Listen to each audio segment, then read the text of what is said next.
Hey y'all, Destinations Danny here. I hope everybody is doing well as you are taking a trip down some picture clips as I talk about what's on my mind.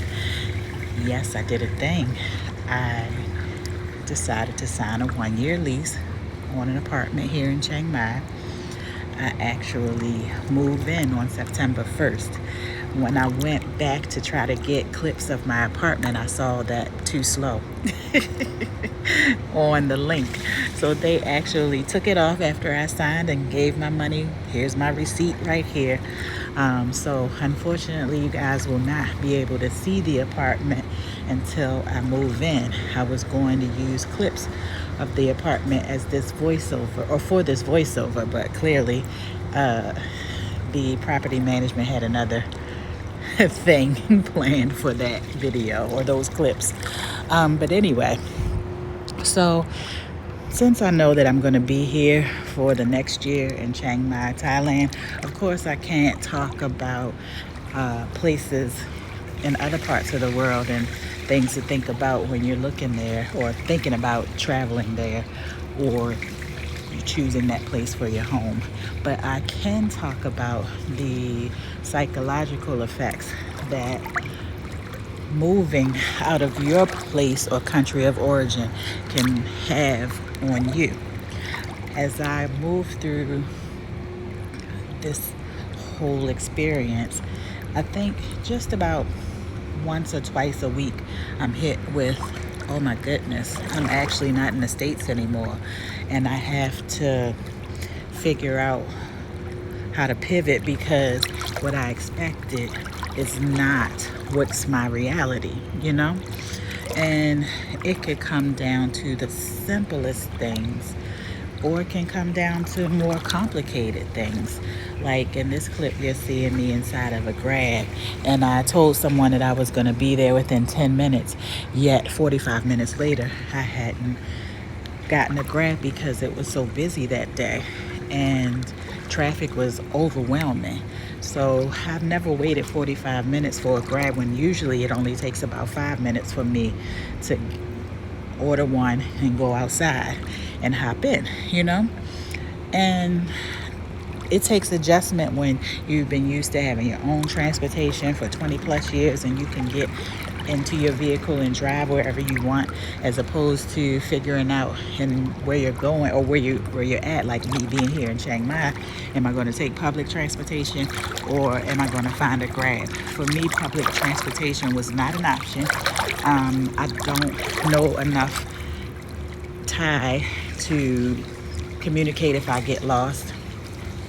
Also to read in case there's something going on that I need to understand and I'm not understanding because I can't read or understand the language. So I figured the best thing for me to do is, take Grabs, which is the derivative of Uber or Lyft, if anyone knows what that is.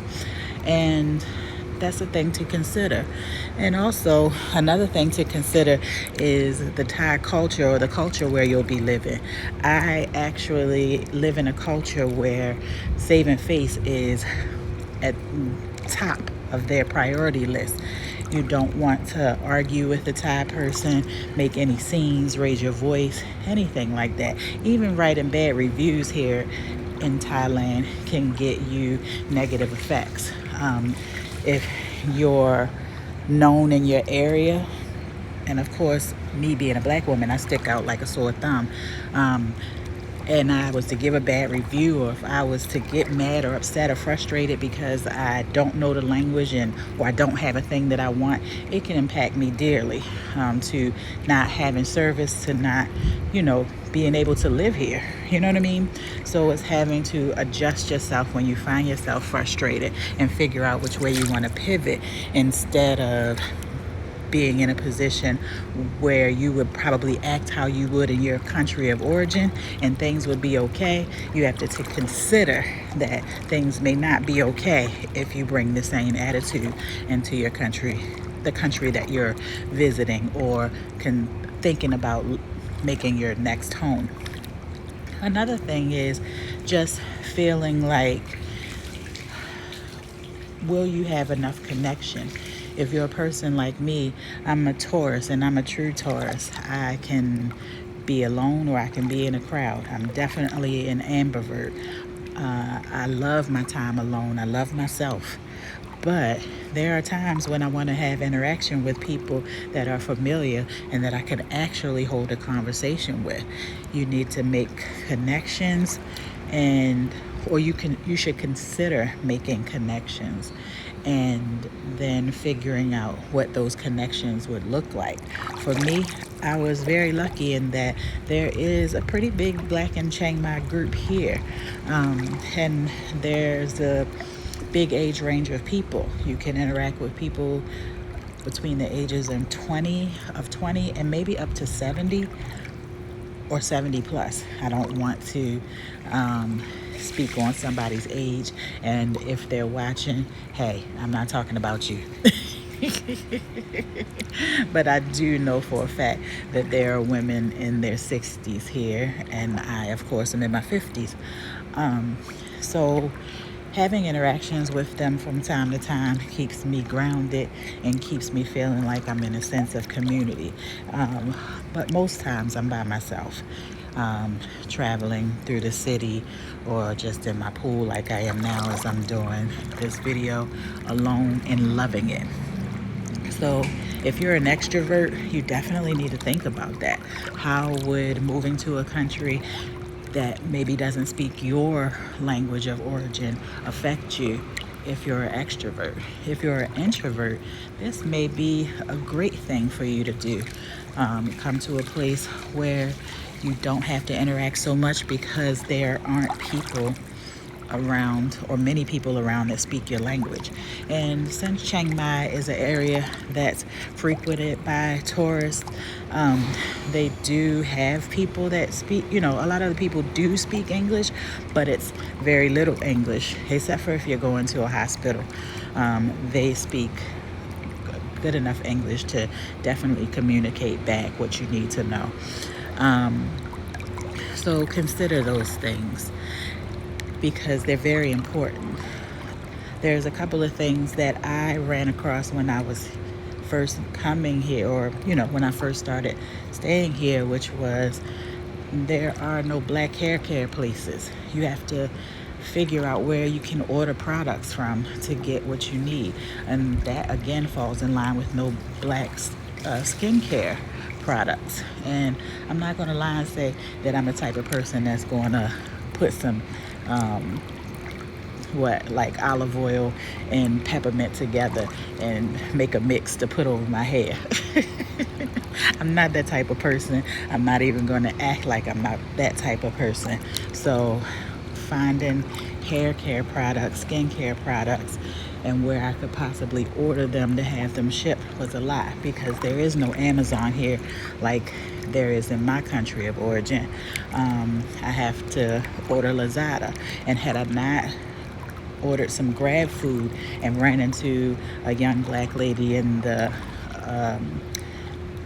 hallway of my apartments, I wouldn't even have figured this stuff out.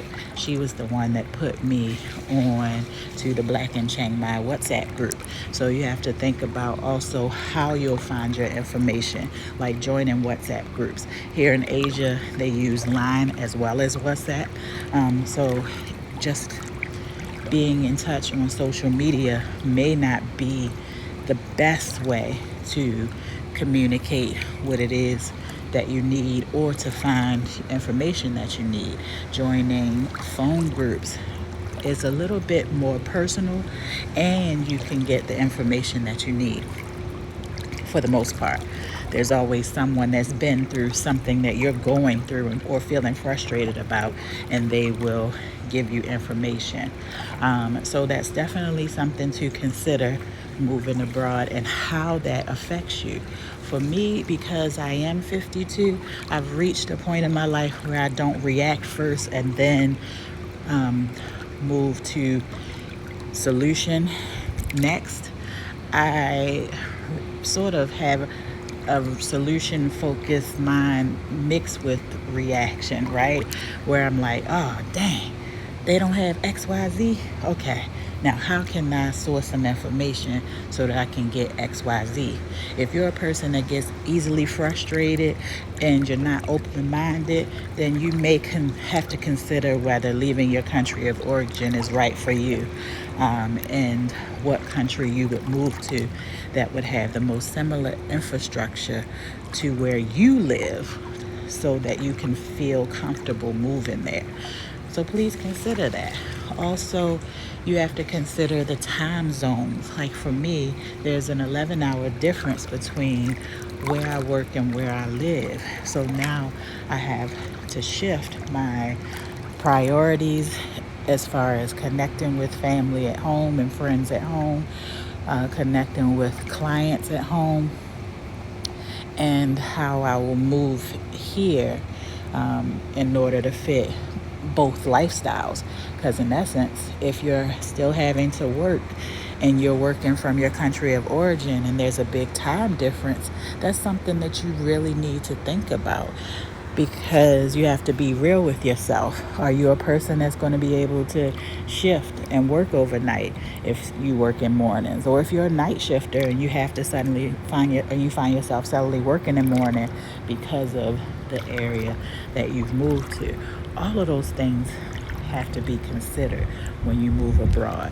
Also, if you're a person like me and you have to manage 2 households, meaning my house in the States and my accommodations wherever I travel, you have to make sure you have enough money, or you're financially stable or disciplined to be able to do that.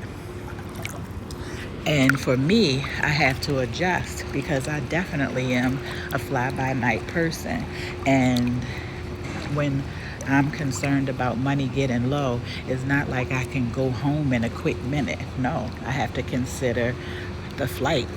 I have to consider the cost of the flight, and I have to consider the time it takes for me to get to Thailand back to Georgia, because I blew through my money. You feel me? So those are things that you definitely have to consider. And again, this is not just about finances. This is about your emotions and dealing with your emotions and how you handle stress when you're, of course, living abroad or traveling abroad. And then you have to adjust to change. Like for me, I literally had in mind that I would be traveling to different countries for at least a year, and then deciding where I wanted to settle down. Well, that's changed. I'm 3 months in now, and I'm telling y'all that I signed a contract for a house. That's a lot, you know? And it's because I shift how I need to shift based on what I feel, because I'm living for today. And today, I feel that I'm drawn to stay in this country. So think about what shifts and plans would do for you, especially if you're a person that is a planner and needs to know every detail before you do the thing. Or if you're like me, a fly-by-night person, again, do you have your finances together, or are you prepared to bounce around and make adjustments? And will the atmosphere of the place that you're in affect you and your judgments? You have to think about that, you know. During the time that I've been here, there's been a couple of times where I felt, oh, why am I here? I want to just go home or go somewhere else. But at the same time, I'm like, I'm not really wanting to go home. I think maybe I just had a little bit of frustration this week that was one straw that broke too many, you know.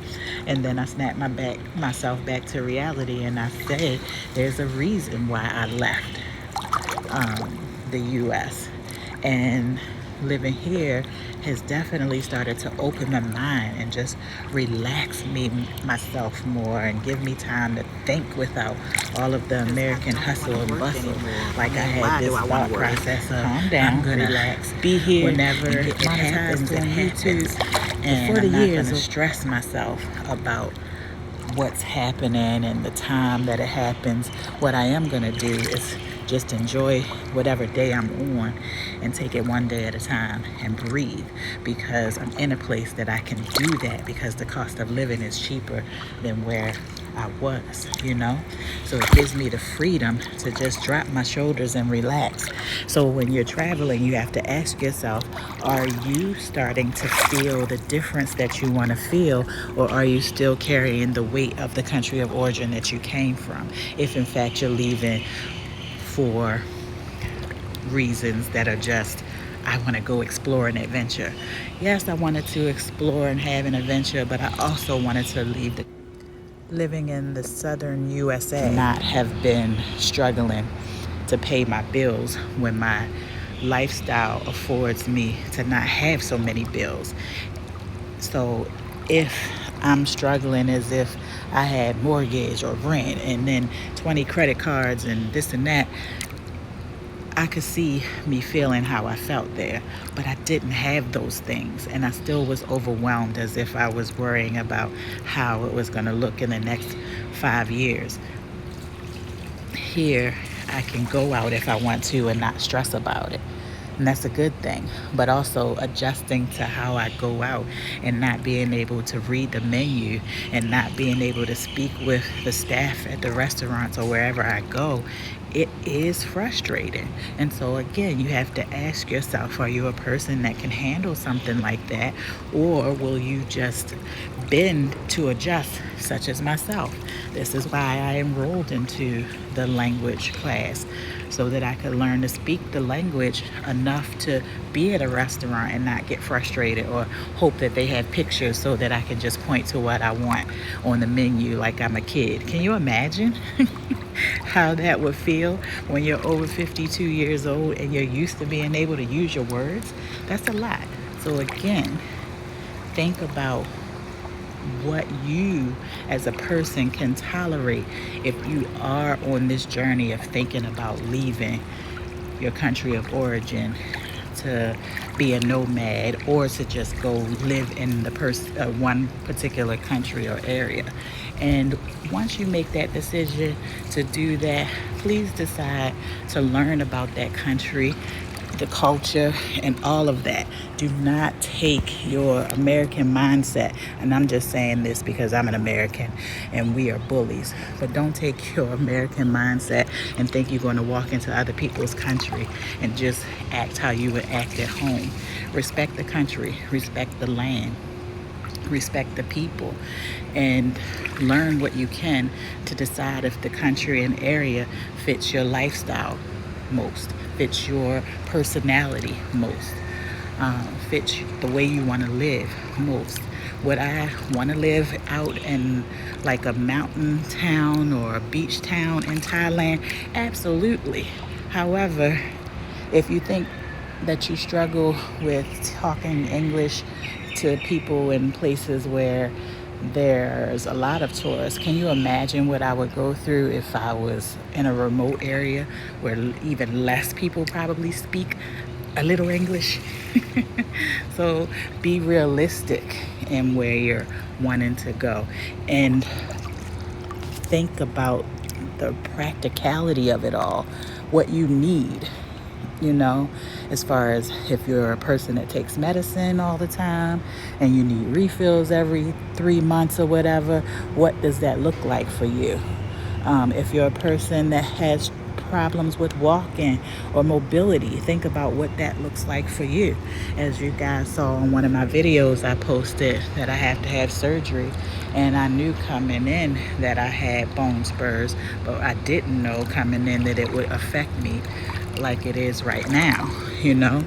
And I have to make that decision of what I'm going to do, because I have insurance at home in the States, but it doesn't cover here unless it's an emergency. but also they have to decide what's an emergency and what's not. Also, it wasn't that cheap for me to go to the hospital. I paid $547 to see the two doctors, have the x-rays, get 3 months supply of prescription refills, and get the two medicines they gave me for pain, as well as the steroid shot. That's a lot, but it was unexpected. Do you have what it takes if an unexpected thing comes up for you? And if I get international insurance, I have to worry about when I go back to the US, because the international insurance does not work in the US. Either way, I have to have this surgery because it's just not going to go away. So those are things that you have to think about. Are you willing to go through those things as you're traveling? That's all for now.